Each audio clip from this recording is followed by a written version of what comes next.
कथेचे नाव आहे आरसा. जंगलाच्या कडेला एक पुरानं खचलेलं घर होतं. घरात एक जाड आरसा ठेवलेला होता, जो सदैव अंधाऱ्या कोपऱ्यात दिसायचा.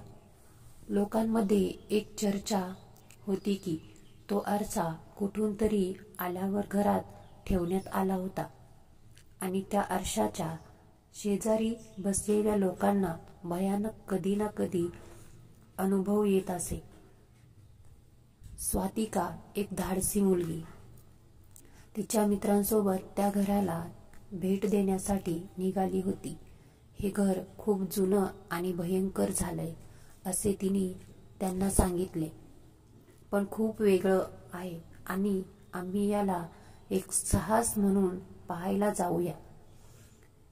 3 मित्र तिच्या मागोमाग घरात गेले. ते 1 तास चालत होते आणि एक गडगडणारा आवाज किंवा कोणाचा पावलांचा आवाज मात्र त्या घरात ऐकू येत नव्हता. ते घर तितकं भयानक नव्हतं जितकं लोक सांगत होते, पण घरात एक गोष्ट होती जी त्यांना निराश करत होती. मोठा काळा आरसा. मित्रांनो, घराचा प्रत्येक कोपरा तपासला. फरशीच्या उजव्या ठिकाणी उभं राहून स्वातिकाने एक हलका श्वास घेतला. तो आरसा पहा, स्वातिकाने दाखवले. त्यांच्या गालावर गडद छाया पडली होती. जो इतर मित्रांना जास्त कडक विचार करायचा. त्यांनी सांगितलं, सर्व काही फसवं आहे. हे फक्त एक भास आहे ज्यामुळे लोकांना भीती वाटते. पण आरशात परत एक संकुचित छाया दिसली. स्वातिकाने पाहिले तेव्हा विचार केला की ती छाया फक्त तिच्या नशिबाची चाल आहे. पण नंतर तीही मागे वळली. तुम्ही सर्वांनी आरशात पहा, तिने कठोरपणे सांगितलं. आरशाच्या आत अजून एक छाया होती. एक चेहरा, धूसर, कधी नाही बघितलेला चेहरा. तो चेहरा हसत होता, पण तो हसणारा चेहरा भयंकर अशा प्रकारे आवाज करत होता. स्वातिकाने वळून दरवाजाची दिशा पाहिली. दरवाजा उघडल्यासारखा वाटत होता, पण तो तोट्यातून बंद झाला होता. माझ्या हाडांना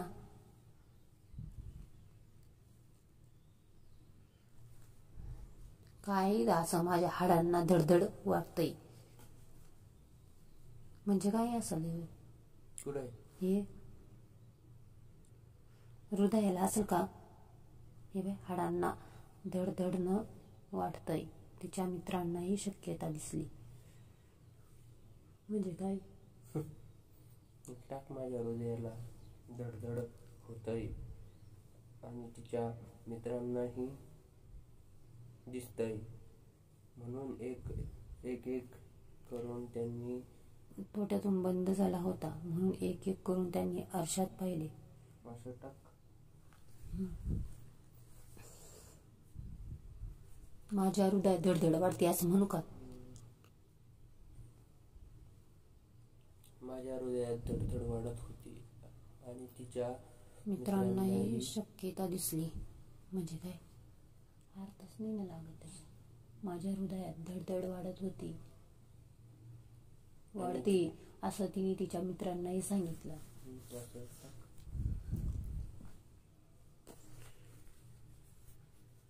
माझ्या हृदयात धडधड वाढतीये असं तिने तिच्या मित्रांनाही सांगितलं.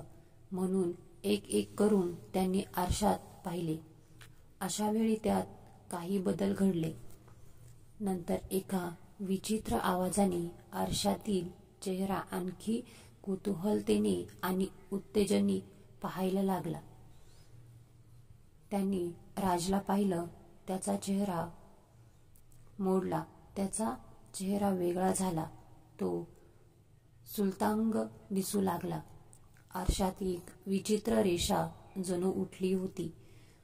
स्वातिकाने आरशात एक मुलीला पाहिलं. ती मुलगी मृतपणाचा शाप घेऊन येणारी. रात्रभर रक्तवर्णी कटी होती. आम्ही काहीच करू शकत नाही, स्वातिकाने एका डोक्याच्या धडधडीसह विचारले. त्यांना एक गडगड कशी व्हावी ते कळच नाही. आता खूप उशीर झाला. स्वातिका आणि तिचे मित्र आरशाशी जास्त जवळ जाऊ शकत नव्हते. एक विचित्र गंध पसरला होता जो त्यांना अस्वस्थ करत होता. आरशात त्या धूसर छायेतून ती मुलगी हळूहळू पुढे येत होती. ती त्यांच्या गूढ रेषेत अडकलेली होती आणि तिचे डोळे खोलून पाहत होती. तुम्ही अजूनही त्याच्यात का पाहता? त्या मुलीचा आवाज अचानक कानात गुंजला. तुम्ही ज्या रेषेत अडकता ती रेषा तुमच्या सगळ्यांना घेऊन जाईल. स्वातिकाने गडबड केली. ते काय म्हणते आम्हाला काही समजत नाही. त्याच क्षणी आरशात काहीतरी बदलले. मागे उभे असलेल्या स्वातिकाच्या मित्रांना तिथे दिसायला लागले. राज, जय आणि श्रेया ते सगळे आरशात आत रेंगाळत होते. त्यांच्या चेहऱ्यावर गडबड आणि तणाव दिसत होता. त्यांचे डोळे भयंकर पद्धतीने लटकत होते आणि त्यांच्या चेहऱ्यावर हलक्या हास्याचे खूप गडद आणि भयंकर इशारे होते. स्वातिका खूप घाबरली. नाही, हे काहीतरी वेगळं आहे. हे काहीतरी चुकीचं आहे. त्यांना जाणवला की हे आरसा फसवणूक आहे, पण ते एक प्राचीन शाप आहे. त्या मुलींनी त्यांना सांगितले होते, तुम्ही इथे येऊन फसलात. तुम्हाला आता तोडता येणार नाही. तुम्ही इथे कधीच घालवले जाल. स्वातिकाने घाबरून आरशाच्या शेजारी उभं राहून तिचे शब्द सुचवले. हे खोटं आहे. आम्हाला तुमचं भय कसं टाळता येईल? तिने समोरचे दरवाजे उघडले, परंतु तिथे दिसत नव्हते. इतर कोणत्याही ठिकाणी एक जागा नाही. ती खोली नेहमीच्या पद्धतीने बंद आणि अंधारात होती. त्यांना समजले की या घरात एखादं समर्पण आहे. तुम्हाला अजून एक पाऊल उचलायचं आहे. मुलीच्या आवाजानं कानात गोंधळ घातला. स्वातिका आणि तिचे मित्र थोडा वेळ थांबले, पण ती मुलगी अबोला चुकवून समोर उभी राहिली. आता तुम्ही मी जसं सांगितलं तसं करा. तुम्हाला एका काळ्या दृश्याच्या मागे ताज्या विचाराचं उत्तर मिळेल. तिने 2 कळपांत दिलेल्या शापाच्या दिशेने एक पाऊल उचललं, ज्यामुळे ते सर्वांत गडद आणि काहीतरी अज्ञात बनलं. स्वातिका आणि तिचे मित्र त्या मुलीच्या दिशेने एक पाऊल टाकले. आरशाच्या आत त्या मुलीच्या चेहऱ्यात अंधाराचं एक वेगळं रूप होतं. तिचे डोळे त्यांच्यावर कडक होऊन पाहत होते आणि तिचं हसू आता वेगळ्या तणावात बदललं. स्वातिका आणि तिचे मित्र हरवले, जणू काही ते एका दुसऱ्या जगात प्रवेश करत होते. तुम्ही इथे थांबलात तर तुमचं अस्तित्व केवळ आरशात बंद होईल आणि ते कधीही परत येणार नाही. मुलीचा आवाज अधिक तणावपूर्ण झाला. काय करायचं? राजने हताश होऊन विचारलं. त्याचे डोळे भरून आले होते. आता आम्हाला सोडवा प्लीज. स्वातिका अत्यंत घाबरली होती. तिने पळून जाण्याचा विचार केला, पण तिच्या पायात त्या मुलीच्या छायेतून असलेल्या शक्तीचा भार वाटत होता. एक धूसर प्रकाश अचानक भासला. आरशाच्या काठावर एक कागद टाकला गेला. तो कागद तिच्या हाती दिला. स्वातिका तो कागद उचलली आणि वाचू लागली. त्यात एक भयंकर शाप होता. तुम्ही आरशात उभे राहून हे छाया मागे टाकली तरी आपलं अस्तित्व गमवाल. एक चुकलेला निर्णय तुमच्या आयुष्याचा ताबा घेतो. हे काय आहे? श्रेया जरा भीत झाल्या आवाजात विचारली.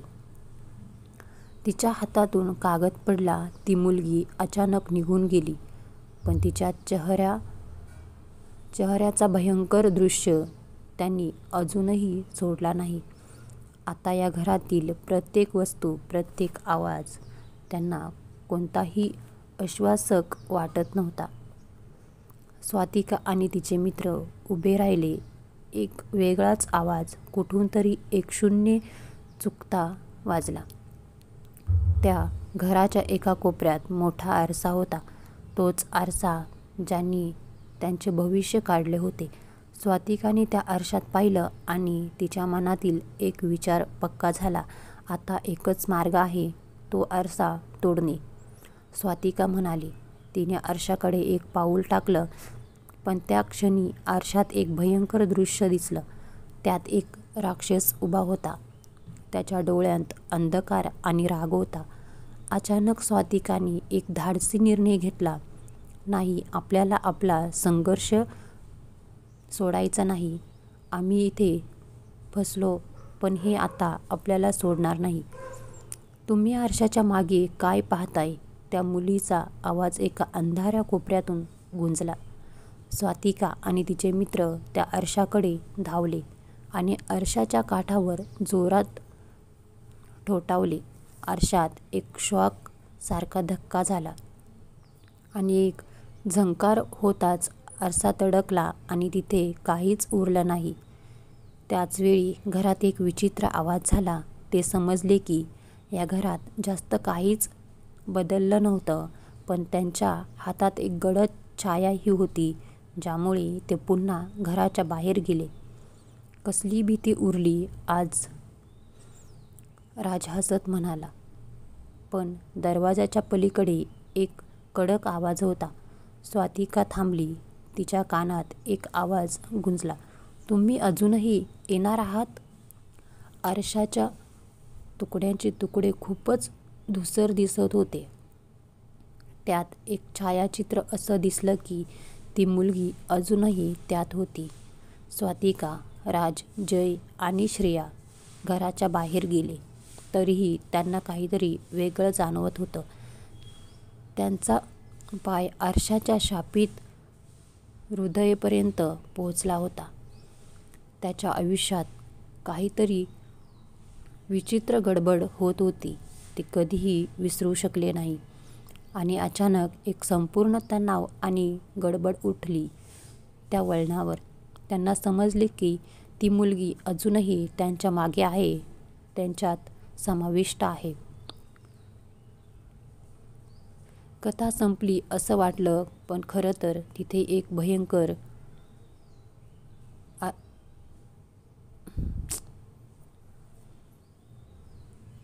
नको वाचू ना ते. हे राहिलं ना शेवट, वाचू का नको? स्वातिका आणि तिचे मित्र घराच्या बाहेर कधीच निघाले अंधाराच्या गडद. वाचू ना?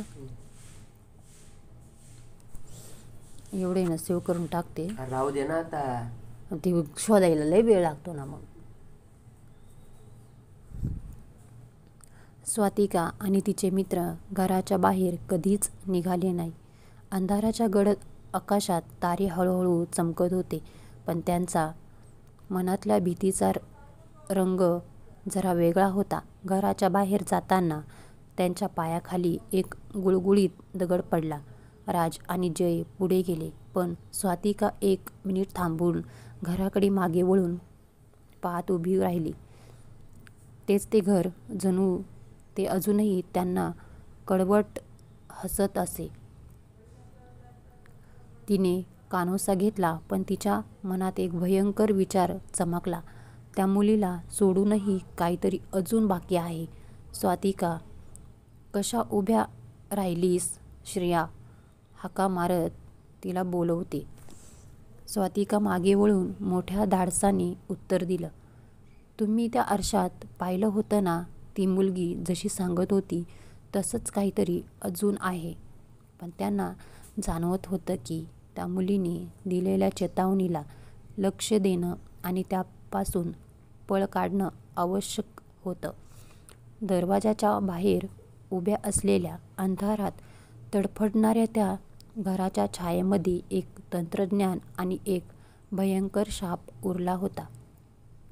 आणि तेच ती मुलगी जो वारंवार त्याच्या विचारांमध्ये येऊन उभी होती हे त्यांना जाणवण्यास थोडं उशीर झाला. तितक्यात त्या घराच्या दरवाजातून एक चिमुकली छाया बाहेर निघाली. तिच्या हातात एक छोट्या चमचमीत आरसा होता आणि त्या आरशाच्या काठावर पुन्हा एकदा स्वातिका आणि तिच्या मित्रांचा चेहरा दिसत होता. अशा प्रकारे ते परत त्या घराच्या वर्तुळात अडकले होते. स्वातिका थांबली. तिच्या चेहऱ्यावर घाम आणि धडधड करणारा हृदयाचा ठोका होता. तुम्हाला समजलं का? ती सुस्कार घेत म्हणाली. हे कधीच संपणार नाही. आरसा तोच त्यांचा शाप आहे.